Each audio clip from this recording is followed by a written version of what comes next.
सभी साधकों को प्रणाम। कुंडलिनी जागरण के प्रथम भाग में आज हम जानेंगे कि कुंडलिनी क्या है, शरीर में नाड़ियां और उनकी प्रतिक्रियाओं के बारे में। सभी साधकों से अनुरोध है कि वीडियो को पूरा देखें और समझें। नमस्कार साधकों, हम कुंडलिनी जागरण से पहले मानव शरीर के बारे में जानेंगे। जैसा कि सभी ऊपरी अंगों के बारे में जानते हैं, आँख, नाक, सिर, हाथ, पैर और सभी अंगों के बारे में। अब हम आगे अपने अंदर के जो अंग हैं उनके बारे में जानेंगे कि अंदर के अंग क्या हैं, ये किस प्रकार क्रिया करते हैं। अब इस चित्र में आपको कई तंत्रिकाएं मिलेंगी।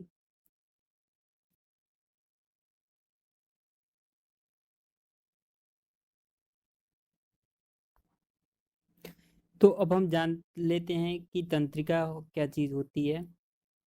हमारे बॉडी में तंत्रिका एक ऐसे रेशे होते हैं जो शरीर के एक स्थान से दूसरे स्थान तक संकेत भेजते हैं।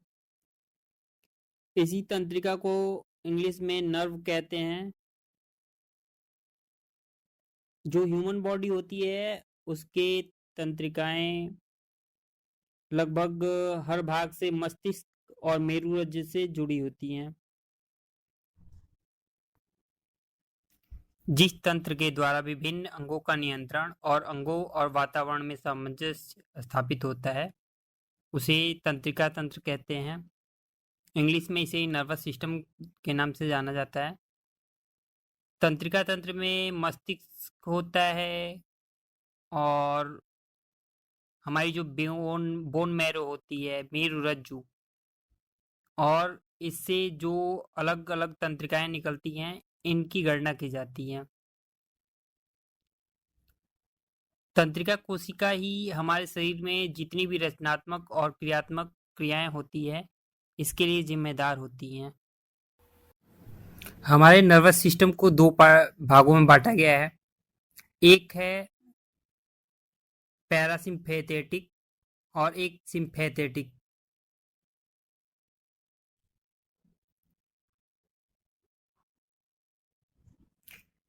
सिंथेटिक नर्वस सिस्टम हमारा जो वक्ष होता है, हमारा सीना जो होता है उसके आसपास में पाया जाता है और इसके आसपास की जो क्रियाएं होती हैं इसका कंट्रोल सिंथेटिक नर्वस सिस्टम ही करता है। इस पर जो हमारा माइंड होता है उसका कोई कंट्रोल नहीं होता है। पैरासिम्पैथिक नर्वस सिस्टम जो हमारा है ये हमारे लंग्स, हार्ट की जो क्रियाएं होती हैं उनको करता है, हार्ट पल्सेस को कम करता है और जो हमारे बॉडी में एड्रिनल ग्लैंड होती है उसके स्राव को कम करता है और जो हमारे यहाँ एनल होता है उसको फैलाता है।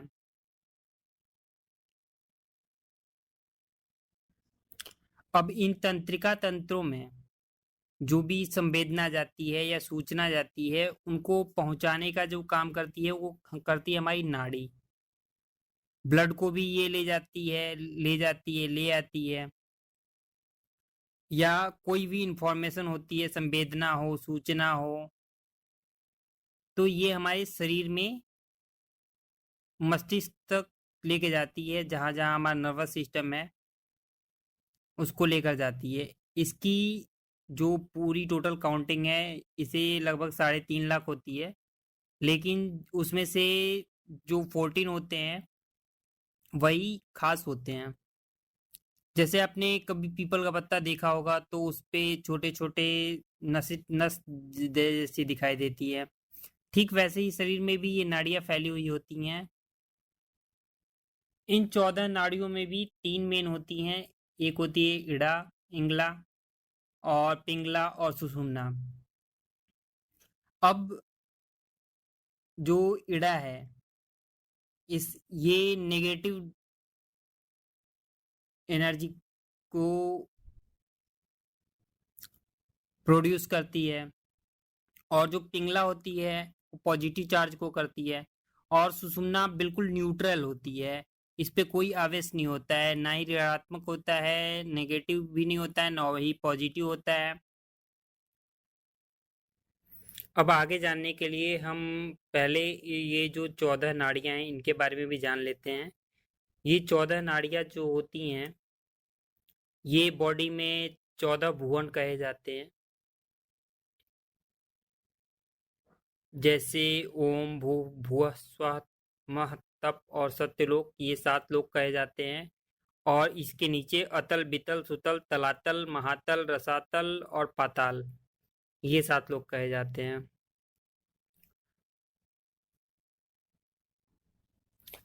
कुंडलनी तक तो सबको आना जाना पड़ता है और वहीं आकर सभी जो नाड़ियां होती हैं उनका कार्य समाप्त हो जाता है। जैसे सुषुम्ना एक स्वतंत्र नाड़ी होती है और सबकी संवेदना सूचना आज्ञा अकेले ही कलेक्ट करती है, वैसे ही पृथक लोक होते हुए भी ये सातों लोग एक दूसरे से जुड़े हुए रहते हैं। शरीर के विविध अंगों से विविध संवेदना या सूचना या आज्ञा छोटी छोटी नाड़ियां एकत्र करके अपने से श्रेष्ठ जो ऊपर 14 नाड़ियां होती हैं उन तक पहुंचाती है। और ये 14 नाड़ियां उन सबको उन सभी सहायक जो छोटी नाड़ियां होती हैं उनकी इंफॉर्मेशन को कलेक्ट करके उनकी सूचना संवेदना को कलेक्ट करके अपने से जो श्रेष्ठ होती हैं सबसे जो मूल 3 नाड़ियां कही जाती हैं इड़ा पिंगला और सुषुम्ना, इनको दे देती है। और इन सबको सुषुम्ना एकत्र कर कुंडलिनी पर आवरण में कवच के रूप में ढकी रहती है। ध्यान रहे जो ऊपर 3.5 लाख नाड़ियां बताई गई हैं ये नाड़ियां भी कुंडलनी से ही निकलती हैं। अब सबसे पहले हम जान लेते हैं कुंडलनी का स्थान क्या है। तो कुंडलनी जो होती है हमारे एनस और हमारा यूरिनल पार्ट जो होता है उसके बीच में होता है। उनके जो जोड़ होता है उसके पास ही कुंडलनी रहती है जो सभी नाड़ियों को जन्म देती है तथा सबसे सूचना संवेदना एकत्र कर अपने ऊपर आवरण रूप में कलेक्ट कर लेती है। एक बात सबको लगभग ज्ञात होगी कि यही वो स्थान है जहां से सीमन संपूर्ण शरीर को जन्म देने में सक्षम होता है। यह बहुत ही जटिल और रहस्यमय मशीनरी है जिसको हम सीमेन कहते हैं। और वही सीमेन एक मूल रूप में एक किरण रूप में कुंडलनी में रहता है, किंतु उस अवस्था में यह पदार्थ 3 रूप में होता है, वात कफ और पित्त। और ऐसा इसलिए होता है कि इंगला का जो पदार्थ है इंगला के स्वभाव वाला होता है, पिंगला का पिंगला के स्वभाव वाला होता है और सुषुम्ना का सुषुम्ना के प्रभाव वाला होता है। जैसा कि पहले भी मैं बता चुका हूँ इंगला पर नेगेटिव चार्ज होता है, पिंगला पर पॉजिटिव और सुषुम्ना बिल्कुल न्यूट्रल होती है।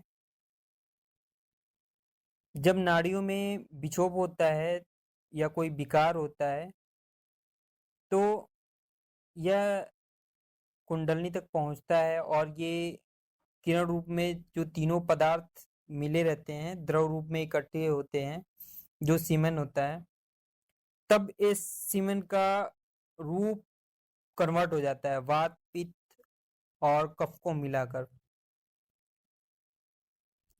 और यही मेन में वीर्य और औरतों में रज का रूप धारण कर लेता है। और जब इसका रूप परिवर्तित हो जाता है तब यह दूषित हो जाता है और कुंडलनी का कुछ भाग इसे अपने पास से निकाल कर बाहर फेंक देता है, क्योंकि अगर कोई भी दूषित या अपवित्र चीज या कोई भी गलत चीज इसके पास नहीं रह सकता है। हमारी जो नाड़ियां हैं इनका संबंध हमारी जितनी इंद्रियां होती हैं उनसे होता है और इंद्रियां को कंट्रोल मन करता है। अब मन के आगे के अनुसार ही ये इंद्रियां कार्य करती हैं। जैसा कार्य होता है उसकी सूचना नाड़ियां कुंडलनी तक पहुंचाती हैं और उसके बाद कुंडलनी उसका उचित अनुचित निर्णय कर उन संग्रहित सूचनाओं के ऊपर निर्णय लेती है।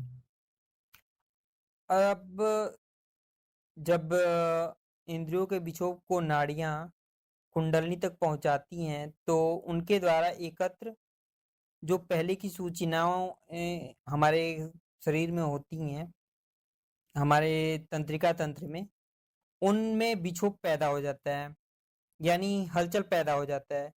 और यही हलचल जब दूषित हो जाता है तो तीनों पदार्थों यानी वात पित्त कफ से बना हुआ जो तत्व होता है ये बाहर फेंक दिया जाता है। जैसे कान से हम कोई अपशब्द सुनते हैं तो ये हमारे ज्ञानेंद्रिय से हमारी जो सहायक वाहिकाएं होती हैं, जो नर्व्स होती हैं, उनसे मन को पहुंचाया जाता है। और मन क्या करता है कि इसको अपनी प्रतिष्ठा के अनुरूप, अगर ठेस लगता है, कोई अगर हमें अपशब्द कहता है, तो मन तत्काल इसके विपरीत प्रतिक्रिया करता है। विपरीत प्रतिक्रिया के लिए दूसरी नाड़ियों को सूचना देता है। और ऐसा ही तब भी होता है जब कर्मेंद्रिय को झगड़ा करने के लिए या अन्य किसी चीजों के लिए आदेश दिया जाता है। ऐसे कुंडलनी के पास जो एकत्र पदार्थ होते हैं उसका प्रयोग मनुष्य द्वारा किया जाता है।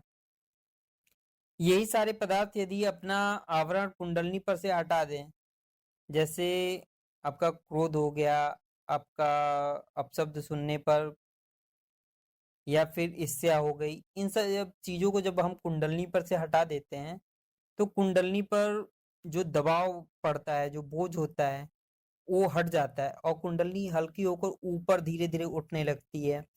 फिर पहले मूलाधार से स्वाधिष्ठान तक पहुंचती है, नाभि, फिर अनाहत, विशुद्धि और आज्ञा चक्र, फिर तब जाके ब्रह्मारंध्र में पहुंच जाती हैं। अब ब्रह्मारंध्र कौन सा स्थान होता है? ब्रह्मारंध्र वो स्थान होता है जहाँ पे लोग शिखा बांधते हैं। अब इस चित्र में हमें दिख रहा है कि मेरुदंड के दोनों साइड एक सर्पिला आकार नीचे से लेकर ऊपर तक है। इसे ही ये पूरा कुंडली के आकार का है। ये इड़ा और पिंगला दोनों ऐसे ही मूलाधार से लेकर और सहस्त्रार तक पहुंचती हैं। इड़ा के बाद पहले भी बता चुके हैं कि ये ऋणात्मक ऊर्जा को वो पैदा करती है और इसीलिए इसका वो जो प्रवाह होता है ठंडा होता है, इसीलिए इसे चंद्र नाड़ी भी कहा जाता है। ये शीतल होती है, विश्रामदायक होती है और ये जहाँ से पैदा होती है यानी मूलाधार चक्र, ये मूलाधार चक्र के नीचे पार्ट से जुड़ी हुई होती है। अब दूसरी हुई हमारी पिंगला। पिंगला क्या करती है कि पॉजिटिव एनर्जी को प्रोड्यूस करती है और पॉजिटिव एनर्जी को उष्णता का प्रतीक माना गया है, इसलिए इसको सूर्य नाड़ी भी कहते हैं। और यही जो पिंगला होती है ये हमारी बॉडी में जोश देती है, कोई काम करना है तो उसके लिए पावर देती है और हमारी जो चेतना होती है उसको बहिर्मुखी बनाती है। अब पिंगला का जो उद्गम होता है वो मूलाधार के दाहिने भाग से होता है और इड़ा का बाएं भाग से होता है। अब हम सुषुम्ना पे बात करते हैं। सुषुम्ना इंगला, पिंगला और अपने आप, तीनों में सबसे मेन होती है। सुषुम्ना नाड़ी जिसे श्वास, प्राणायाम और ध्यान विधियां से प्रवाहित की जाती है। सुषुम्ना नाड़ी से श्वास प्रवाहित होने की अवस्था को ही योग कहते हैं। योग के संदर्भ में नाड़ी वह रास्ता है जिसके द्वारा शरीर की ऊर्जा का परिवहन होता है। सुषुम्ना नाड़ी मूलाधार से आरंभ होकर सिर के सबसे ऊंचे स्थान यानी सहस्त्रार जो होता है वहां तक पहुंचती है और जितने भी चक्र होते हैं, ये सातों चक्र, ये सुषुम्ना में ही विद्यमान होते हैं। अधिकतर लोग इड़ा और पिंगला में ही जीते हैं और मरते हैं, और मध्य स्थान जो होता है सुषुम्ना का, वो निष्क्रिय ही रह जाता है। यौगिक क्रिया तभी शुरू हो सकती है जब ऊर्जा सुषुम्ना नाड़ी में प्रवेश करे। अब इस चित्र से हम कुंडलनी के बारे में समझेंगे। कुंडलनी एक सुपर पावर है। सुपर पावर मैंने इसलिए कहा क्योंकि इसमें पूरे बॉडी का कंट्रोल होता है, पूरे नर्वस सिस्टम का। और कुंडलनी अगर जागृत हो जाती है तो इसके बहुत सारे फायदे हैं। तो कुंडलनी जो होती है, ये जो सांप की तरह 3.5 फेरे लेकर शरीर के सबसे नीचे मूलाधार में रहती है। और जब तक यह नीचे रहती है तब तक जो इंसान होता है वो सांसारिक विषयों की तरफ भागता है। लेकिन जैसे ये जागृत होती है तो ऐसा महसूस होता है कि कोई सर्पीला कार तरंग है जो ऊपर की ओर उठ रही है, और यह अनुभव बहुत ही दिव्य होता है। हमारे शरीर में 7 चक्र होते हैं। कुंडलनी का एक छोर मूलाधार चक्र पर है और दूसरा छोर रीढ़ की हड्डी के चारों तरफ लिपटा हुआ। जब ऊपर की ओर गति करता है तो उसका उद्देश्य 7वें चक्र यानी सहस्त्रार तक पहुंचना होता है। लेकिन यदि व्यक्ति संयम और ध्यान छोड़ देता है तो यह छोर उसी चक्र पर रुक जाता है। जब कुंडलनी जागृत होने लगती है तो पहले व्यक्ति को उसके मूलाधार चक्र में स्पंदन का अनुभव होता है। फिर वह कुंडलनी तेजी से ऊपर उठती है और फिर नेक्स्ट चक्र जो होता है उस पे आकर रुक जाती है। फिर अभ्यास अगर हमारा चलता रहता है तो उसके बाद फिर उठती है, फिर अगले चक्र पे रुक जाती है। ऐसे इसकी क्रिया चलती रहती है। और जिस चक्र पर जाकर वह रुकती है उसको और उसके नीचे के चक्र में जितनी भी नेगेटिव एनर्जी होती है उसको हमेशा के लिए नष्ट कर देती है, और उस चक्र को स्वच्छ स्वच्छ भी कर देती है और स्वस्थ भी कर देती है। कुंडलनी के जागृत होने पर व्यक्ति सांसारिक विषय भोगों से दूर हो जाता है और उसका रुझान अध्यात्म और रहस्य की ओर हो जाता है। कुंडलनी जागरण से शारीरिक और मानसिक ऊर्जा बढ़ जाती है और व्यक्ति खुद में शक्ति और सिद्धि का अनुभव करने लगता है। अब कुंडलनी जागरण के प्रारंभिक अनुभव मैं आपसे शेयर कर देता हूँ। जब कुंडलनी जागृत होती है तो इसका पहला स्टेप ये होता है कि अगर आप किसी देवी देवता को मानते हैं तो उनके दर्शन होने लगते हैं, या फिर ओम या हूम वूम की गर्जना सुनाई देती है। आंखों के सामने पहले काला, फिर पीला, फिर बाद में नीला रंग दिखाई देने लगता है। अपनी बॉडी कभी बिल्कुल हल्की सी लगने लगती है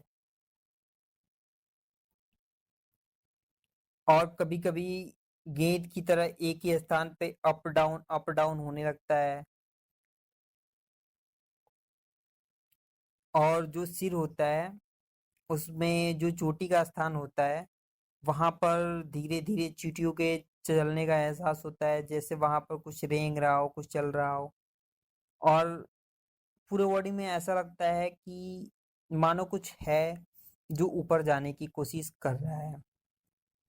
रीढ़ में कभी कभी कंपन होने लगता है। ये पहले ये जो हैं सारे प्रारंभिक अनुभव होते हैं। आगे हम अब सातों चक्रों का वर्णन करेंगे और कैसे क्या है इसके बारे में भी बताएंगे। सबसे पहले हम बात करेंगे मूलाधार चक्र की। इस चक्र का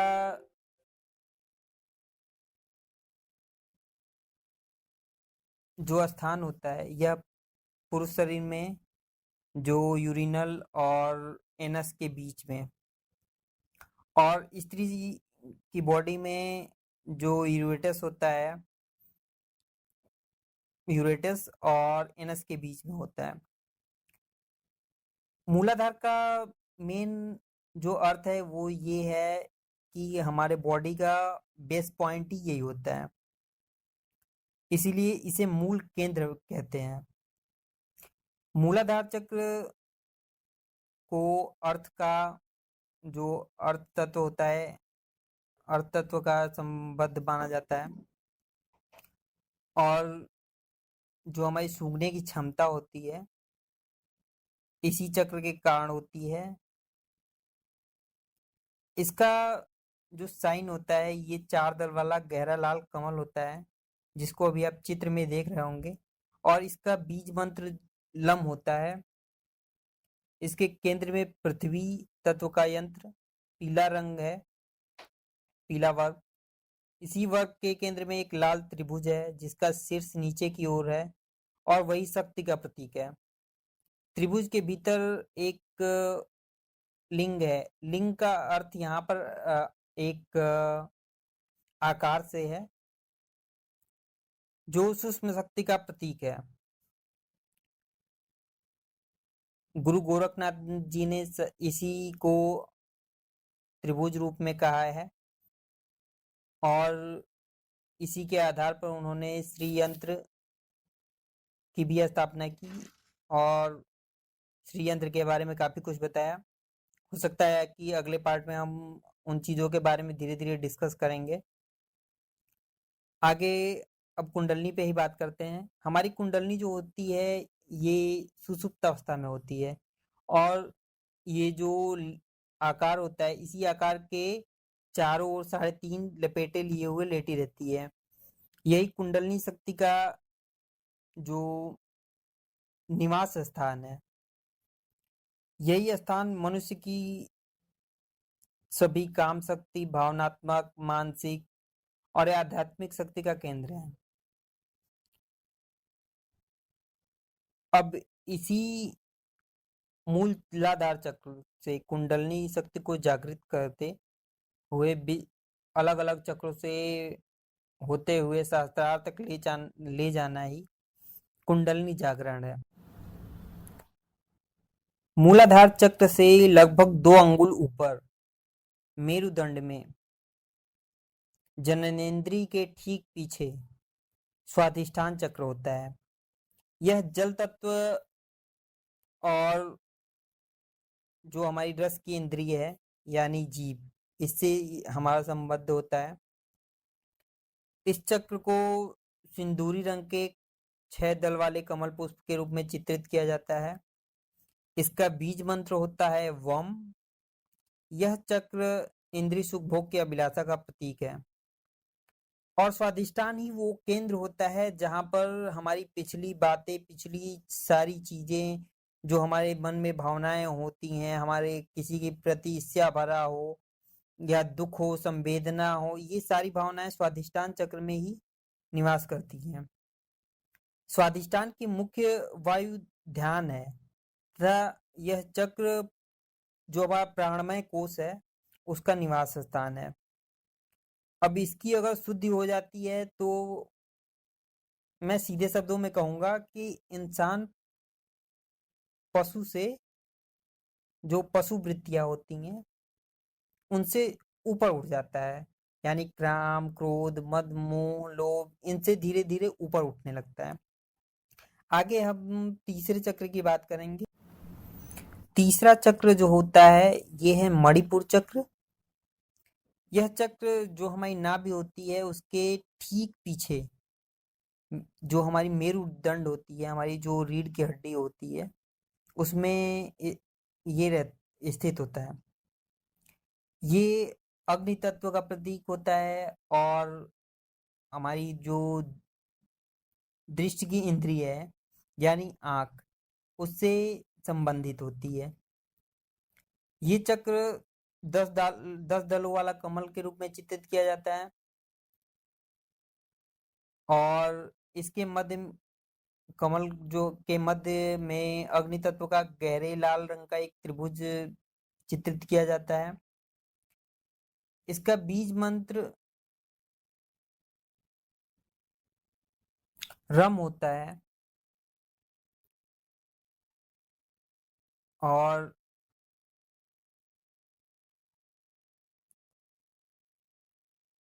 इस इसका संबंध जो होता है हमारी जो इच्छा शक्ति होती है या किसी पर हम अपना शासन रखते हैं। शासन करने का मतलब इससे नहीं है कि आप किसी और को अपने अंडर में रखें या इस ऐसा कुछ। शासन करने की क्षमता से हमारा मतलब है कि हमारा जो पूरा कंट्रोल सिस्टम होता है यानी महत्वाकांक्षा या से अपने किसी को बॉस की तरह रहना, जो बॉस होता है ये उसके गुण हमारे अंदर जागने लगते हैं और हमारा जितना भी डाइजेस्टिव सिस्टम है, हमारा जो पाचन तंत्र है, इसी चक्र से नियंत्रित होता है। अब हम आगे बात करेंगे अनाहत चक्र की। अनाहत चक्र हमारे जो वक्षस्थल होता है, सीना, इसके भी बिल्कुल केंद्र में होता है। वक्षस्थल का जो केंद्र होता है उसी के पीछे मेरुदंड में ये चक्र अनाहत चक्र रहता है। ये वायु तत्व का प्रतीक होता है और स्पर्श से यानी जो छूने की, जैसे हमारी स्किन है छूने से संबंधित है, ऐसे ही जो भी चीज हम स्पर्श से करते हैं उससे संबंधित होता है।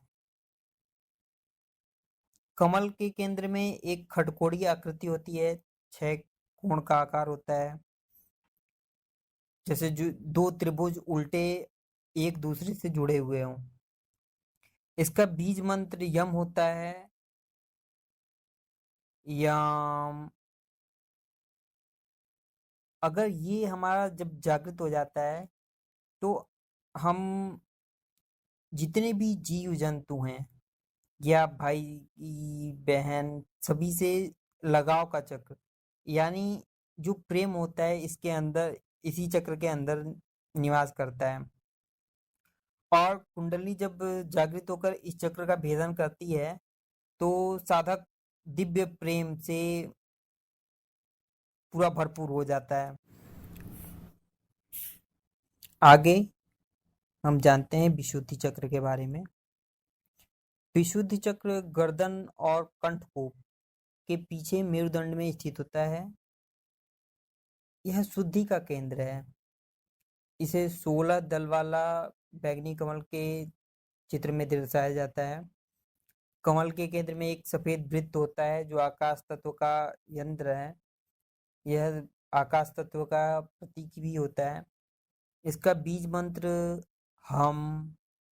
विशुद्ध चक्र पर चेतना पहुंचने पर साधक में सही समझ और विवेक आ जाता है। सही गलत में अंतर करना, झूठ और सच में अंतर करना,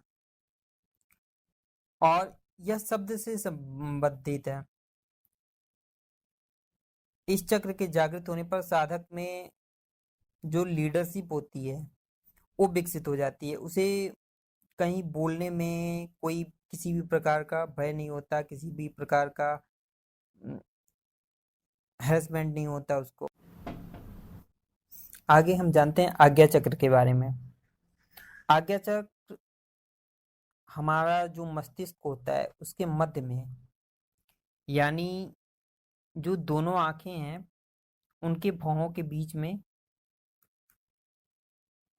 बिल्कुल पीछे मेरुदंड के शीर्ष पर आज्ञा चक्र स्थित होता है।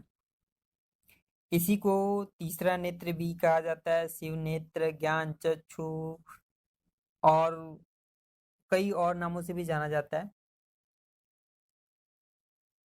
आज्ञा चक्र को चांदी के रंग के दो पंखुड़ियों वाले कमल के रूप में दर्शाया जाता है। ये दो पंखुड़ियां सूर्य, चंद्र या पिंगला ईड़ा, इन दोनों का प्रतीक कह सकते हैं। कमल के केंद्र में पवित्र बीज मंत्र ओम अंकित होता है। जब आज्ञा चक्र जागृत होता है तो मन स्थिर और शक्तिशाली हो जाता है और पांचों तत्वों के ऊपर साधक का नियंत्रण होने लगता है। इसके अतिरिक्त साधक इस केंद्र से विचारों का संप्रेषण और अधिग्रहण करने में सक्षम हो जाता है। और यही आज्ञा चक्र जब हमारा जागृत हो जाता है तो टेलीपैथी जैसी चीजें आराम से की जा सकती हैं। इसके जागरण से हमारी बुद्धि तेज हो जाती है और एकाग्रता की शक्ति भी प्राप्त होती है। आगे सबसे प्रमुख चक्र है हमारा, जो सिर के शीर्ष भाग में स्थित होता है और जो तुरंत के जन्मे बच्चे होते हैं या कुछ महीनों के बच्चे होते हैं, जिन्हें नवजात शिशु हम कहते हैं, उनके सिर का सबसे कोमल भाग जो होता है वही सहस्त्रार चक्र होता है। यह वैसे चक्रों के खट चक्रों के अंदर तो नहीं आता है, लेकिन ये चेतना का सबसे ऊंचा स्थान होता है। कुंडलिनी शक्ति को मूलाधार से जागृत कर सभी चक्रों को भेद कर यहीं पर पहुंचना होता है और यही उसकी अंतिम गति है। सहस्त्रार को हजार दल वाले दीप्त कमल के रूप में दर्शाया जाता है। मूलाधार शक्ति प्रकृति या पार्वती का स्थान है। सुषुप्त कुंडली को जागृत कर सभी चक्रों को भेदते हुए सहस्त्रार चक्र, जिसे शिव चेतना या परमात्मा का स्थान माना गया है, में स्थित होने को ही कुंडली का पूर्व जागरण या जीवात्मा या परमात्मा का मिलन भी कहते हैं, या चेतना और पदार्थ का मिलन। और यही योगी का परम गति कहलाता है, जहाँ से लोग जन्म मृत्यु के चक्रों को पार कर जाते हैं और इसे ही मोक्ष कहते हैं। आज कुंडली जागरण के इस अध्याय में हमने शरीर के बारे में जाना, इसकी इंद्रिया और नाड़ियां हैं हमारी, उनके बारे में जाना, तंत्रिका तंत्र और सभी चक्रों के बारे में जाना। आगे के अगले भागों में हम इन चक्रों को जागृत करने का और उनके जो फायदे होते हैं उसके बारे में चर्चा करेंगे। तब तक के लिए आपका बहुत बहुत अभिनंदन और आभार। कृपया वीडियो को लाइक, शेयर और सब्सक्राइब करना ना भूलें। आप सभी साधकों को मेरा प्रेम भरा प्रणाम।